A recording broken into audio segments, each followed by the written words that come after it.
कोकणातील प्रत्येक घडामोडींचे लाईव्ह अपडेट पाहण्यासाठी आताच कोकण कटा न्यूजच्या सर्व सोशल मीडियाच्या प्लॅटफॉर्मला लाईक, फॉलो आणि सबस्क्राईब करा।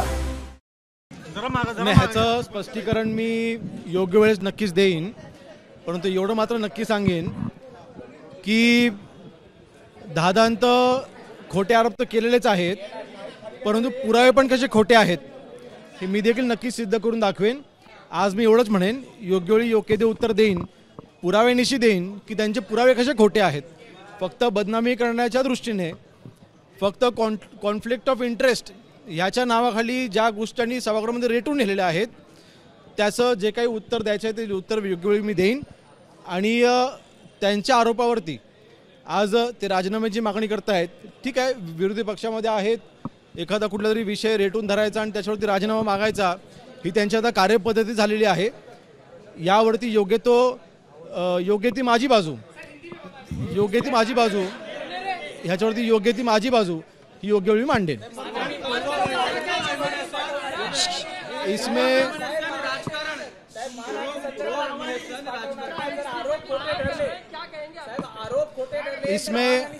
इसमें एक चीज़ मैं कहूँगा, जो आरोप किए गए हैं, जो पुरावे दिए गए हैं, ये पुरावे कैसे झूठे हैं ये मैं सिद्ध करके दिखाऊंगा।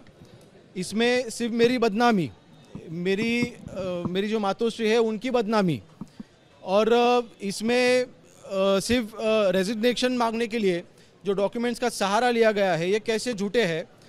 मेरा डायरेक्ट किधर भी कनेक्शन नहीं है, मेरा किसी भी इस चीज़ों में कोई मेरा डायरेक्ट संबंध नहीं है, फिर भी मेरा नाम इसमें लाके मेरा जो रेजिग्नेशन मांगा गया है इसमें सिर्फ पॉलिटिक्स है।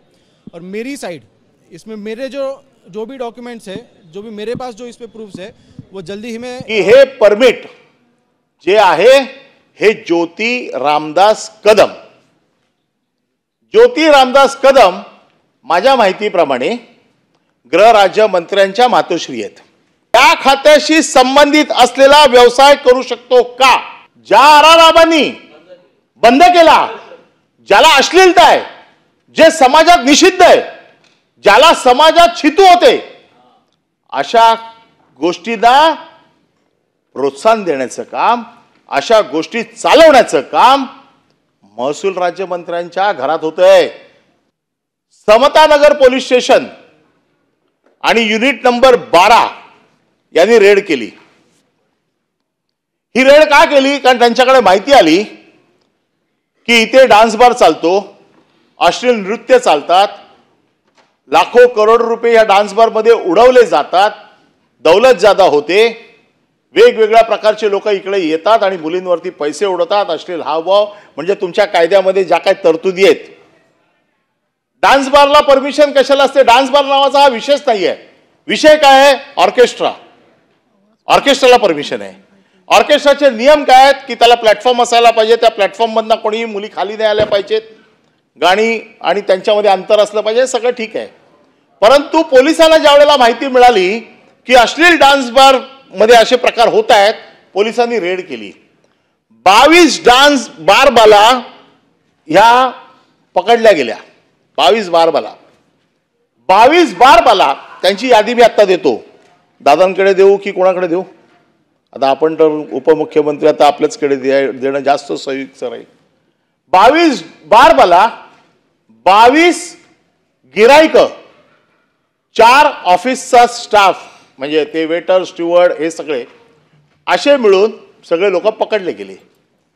या लोकांवरती गुन्हा दाखल झाला, ताबडतोब सूत्र हल्ली, पुरुषांवरती गुन्हे दाखल झाले। परंतु पोलिसांनी जो काय पंचनामा केला, या पंचनाम्यामध्ये स्पष्ट लिहिलेलं आहे की किती रक्कम जमा झाली, मुली डान्स बार अश्लील हावभाव करत होत्या, गिरायकांशी लगट करत होत्या, सगळ्या प्रकारचे जे काय कृत्य तिकडे चालू होती ते पोलिसांनी रेकॉर्डिंग केली। पोलिसांनी पंचनामा बनवला, केस गुन्हा दाखल झालाय। हा गुन्हा दाखल झाल्याच्या नंतर त्या मालकावरती, बार मालकावरती वगैरे सगळ्या गुन्हा दाखल झाले। नंतर ती माहिती घेतली मी, मग त्याच्या पाठीमागे जाऊन तो FIR आणला, FIR ची कॉपी वाचली। मग त्याच्यात असं माझ्या लक्षात आलं की हे परमिट कोणाच्या नावाने आहे? मग त्या स्टेटमेंट वाचलं